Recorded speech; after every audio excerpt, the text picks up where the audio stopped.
Greetings, Lions, and I want to thank you for watching this video on Jim Crow segregation that occurred in the New South. The Supreme Court also endorsed racial segregation after their decision in Plessy v. Ferguson in 1896. The story of the case goes like this.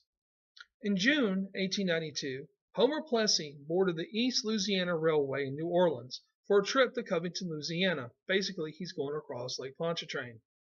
Having purchased a first-class ticket, he attempted to board the white-only car and was arrested under a Louisiana law that required African Americans and whites to ride in, quote, equal but separate accommodations, unquote.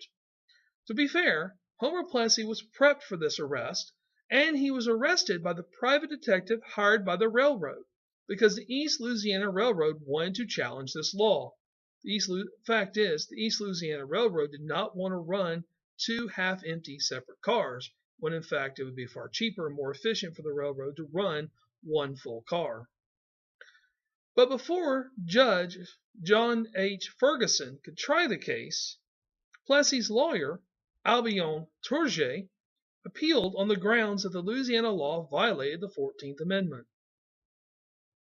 And before the Supreme Court, Tourget argued that this law allowed local governments to divide people, quote, arbitrarily, unquote, thus giving unearned advantages to some citizens and not to others.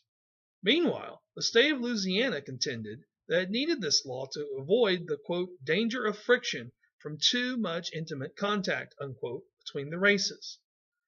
In 1896, the Supreme Court agreed with Louisiana and upheld the separate but equal doctrine.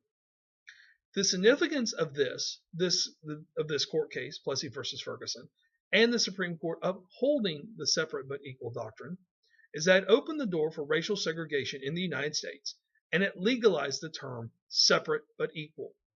And boy, what a difference a generation makes.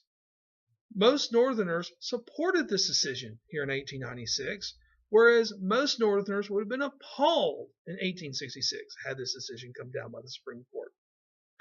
Thus, now with the law on their side, urban governments then passed laws that required separate accommodations for blacks in schools, prisons, hospitals, recreational facilities, and cemeteries.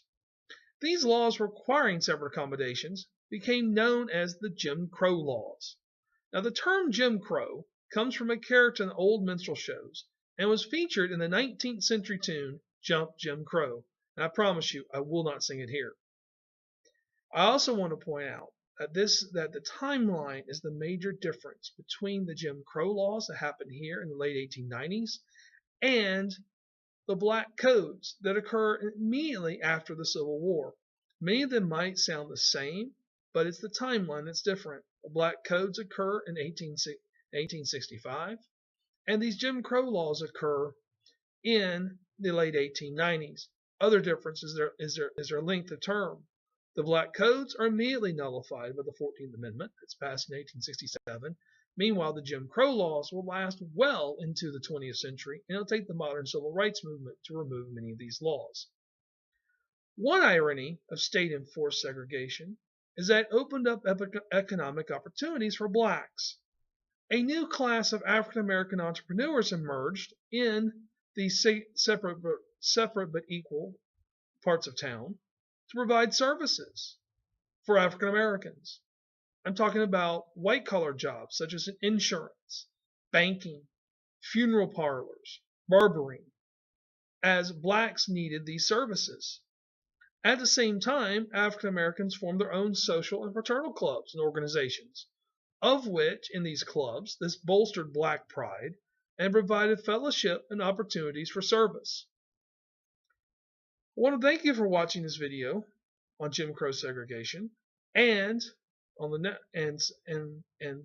the force be with you.